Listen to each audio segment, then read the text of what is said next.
pertama, prinsip hidup minimalis itu singkirkan segala yang mempersulit hidup, yang nambah-nambah kerjaan, yang ngeribeti saja, ngerepoti saja padahal tidak penting. Ya singkirkan saja. Kadang-kadang ada yang ada ndak di sini yang suka misalnya dengan ikan misalnya, terus beli akuarium. Awal-awalnya seneng, tapi lama-lama males ngurusin. Akhirnya ikannya mati, akuariumnya buang. Terus kapan-kapan kok seneng lagi, terus beli akuarium lagi, beli ikan lagi, tapi terus ya buang lagi. Ini namanya kamu ngeribeti dirimu sendiri, merepotkan dirimu sendiri. Kalau kamu merasa Pak saya itu ndak open, ndak telaten ngurus yang gitu-gitu, yo jangan menyiksa ikanmu dengan kamu ndak telaten. Jadi asik loh Pak kalau punya ikan atau kalau punya burung dan lain sebagainya, loh kamu ndak open, ndak telaten, akhirnya bikin repot, bikin ribet, binatangnya yang tersiksa. Nah, singkirkan saja, kasih ke orang atau siapa yang memang telaten dengan itu. Jadi jangan membeli, jangan memasukkan dalam rumahmu segala yang mempersulit hidup. Yang kedua, ini seperti tadi ya, cintai kekosongan. Suka dengan kelegaan, kelonggaran. Kenapa sih kamu kalau masuk masjid itu rasanya lega, longgar, nyaman? Karena luas, kosong, tidak ada apa-apa. Tapi begitu kamu pulang masuk ke rumahmu, sumpek lagi, barangmu penuh, tidak karu-karuan. Ada baju yang nyentel di sana, ada baju yang di atas kasur, ada baju yang di kamar mandi, ada baju saja bisa ada di seluruh penjuru kamar. Belum buku, nanti ada buku yang di rak, ada buku yang di atasnya ada gelasnya, ada buku yang jadi ganjelnya apa, buku saja ada di mana-mana. Ya pantas kamu masuk kamar terus rasanya kok sumpek ya Mas saya kalau masuk kamar. Salahmu sendiri. Kamarmu terlalu banyak barang yang tidak penting. Bok sudah Mas yang itu dikasih temanmu atau disumbangkan kalau bakti sosial. Oh jangan Pak, ini ada sejarahnya Pak. Kamu kan sering begitu. Waktunya kamu pelit. Ya, mau kadang-kadang sampah saja diambil pemulung kamu marah-marah. Oh ini jangan diambil ini padahal ya kamu sudah tidak pakai lagi. Bahkan kalau ada pemulung yang mau beli kan kamu nawarnya juga pakai harga tinggi. Padahal itu barang yang kamu buang, itu kan kamu tawar mati-matian. Padahal mereka yang pemulung yang membutuhkan. Nah itu kita sering begitu. Jadi yuk latihan mencintai kekosongan. Selama ini kita selalu mengidentifikasi diri dengan kepemilikan. Aku merasa sesuatu kalau memiliki sesuatu. Sekarang boleh dibalik. Aku bahagia justru ketika tidak banyak kepemilikan, tidak banyak keterikatan. Oke lanjut. Ada lagi prinsip ketiga, konsep dan sari. Jadi ini istilah dari Jepang ya. Penolakan, penghapusan, dan pemisah. Penolakan itu tadi, kalau tidak penting jangan masuk. Penghapusan itu kalau sudah tidak berguna jangan eman-eman untuk dibuang. Pemisahan itu klasifikasilah barang-barang sehingga jelas ini barang apa, gunanya apa, untuk apa. Oh ini barang jarang dipakai, ini yang sering dipakai. Yang jarang dipakai taruh paling bawah, yang sering dipakai mungkin yang lebih atas. Ini namanya pemisahan. Barang-barangmu aturlah dengan kategori sesuai yang kamu inginkan. Nah ini nanti lebih mudah mendeteksi nilai gunanya tadi. Ini untuk apa, itu untuk apa, ini sering dipakai atau tidak, ini gunanya harian atau bulanan. Kan ada barang-barang kita itu yang jarang dipakai tapi ya memang penting kita harus punya. Misalnya alat pertukangan tertentu seperti obeng, palu, itu kan jarang dipakai tapi ya sewaktu-waktu kita butuh. Nah, itu mungkin ditaruh di bawah atau di mana Sementara yang sering dipakai ditaruh di atas. Baju misalnya, oh ini baju yang harian, ini baju mingguan, ini baju bulanan misalnya. Kalau daleman tiap hari dipakai, mungkin tempat khusus yang bisa diakses tiap hari. Kalau jas mungkin karena dipakainya pas momen penting, pas wisuda atau kawin saja, ya mungkin ditaruh agak ke dalam dan lain sebagainya. Itu namanya pemisah. Lebih mudah, tadi kan kita punya prinsip berdasarkan guna. Guna itu lebih mudah diakses kalau kita sudah terklaster. Nah, itu namanya pemisahan, penolakan, penghapusan, dan pemisahan. Terus prinsip keempat, konsumsilah hanya apa yang engkau butuhkan. Nanti ada dikotomi antara kebutuhan dan keinginan. Ada beda. Pak, saya ingin beli HP yang terbaru, itu keinginan. Beda dengan Pak, saya butuh HP yang terbaru.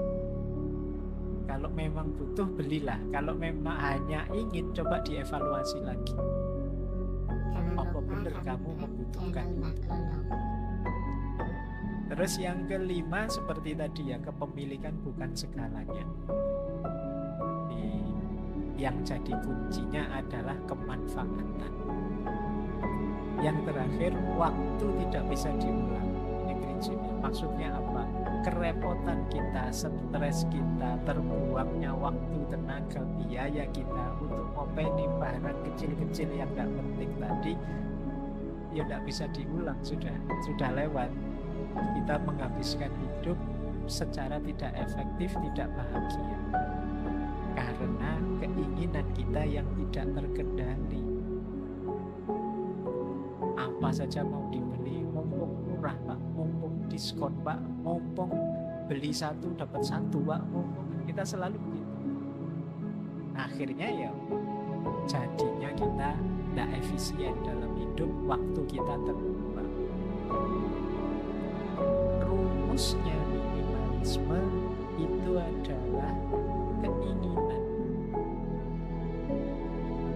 Nah, tadi kita diminta membedakan antara keinginan dan kebutuhan.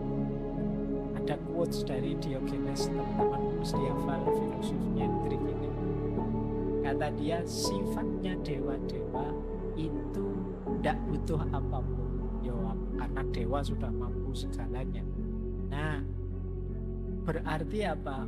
Kalau kamu ingin meningkat kualitasmu seperti dewa, kamu tidak usah menginginkan apapun.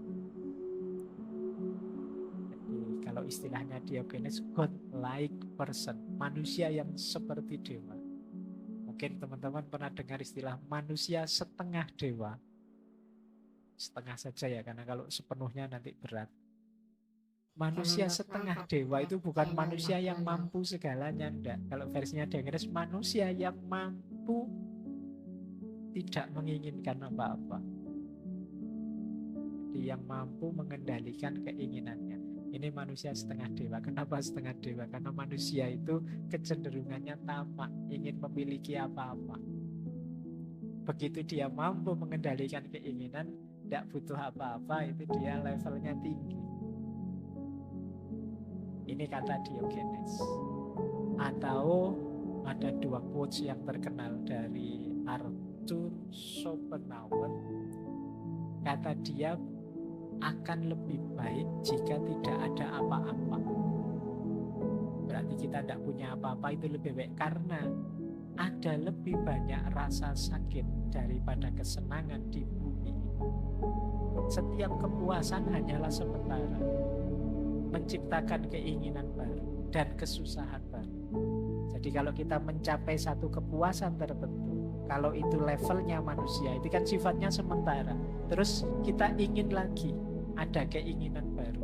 Kalau ada keinginan baru, ada kesusahan lagi yang baru. Ini filsafat kehendak atau filsafat keinginan dari Arthur Schopenhauer.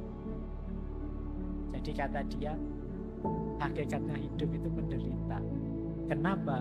Karena kita menjalani hidup dengan dasar keinginan. Orang ingin ini kan sakit. Ingin itu kan berarti ada sesuatu yang ingin dia target dan belum terpenuhi, itu kan menyakitkan. Ingin punya mobil, ingin punya pacar, ingin lulus cepat, itu kan keinginan berarti belum terpenuhi. Diri kita merasa sakit, menderita sampai keinginannya terpenuhi. Sementara ketika keinginan terpenuhi, manusia kan tidak selesai, ada lagi keinginan yang baru, menderita lagi. Sekarang teman-teman mati-matian ngejar biar lulus cepet misalnya. Begitu wisuda lulus, apa selesai? Kan enggak. Ingin segera dapat kerja Pak, ingin segera ketemu jodoh Pak, ingin segera ketemu jodoh bener nikah. Apa selesai urusan? Masih panjang ceritanya, masih banyak keinginan-keinginan yang baru. Jadi hidup ini rentetan dari keinginan ke keinginan. Sementara keinginan itu sesuatu yang menyakitkan. Berarti hakikatnya hidup ini ya penderitaan. Itu versinya Arthur Schopenhauer. Padahal bahkan di balik kesuksesan di situ ada penderitaan. Kalau kalian mengalami sukses tertentu, jangan lupa ada sisi penderitaan di situ. Baik penderitaan dalam proses menginginkannya maupun mungkin ada hal-hal lain. Di situ ilustrasinya Arthur Schopenhauer, penderitaan hewan yang dimakan selalu lebih besar daripada kesenangan hewan yang makan.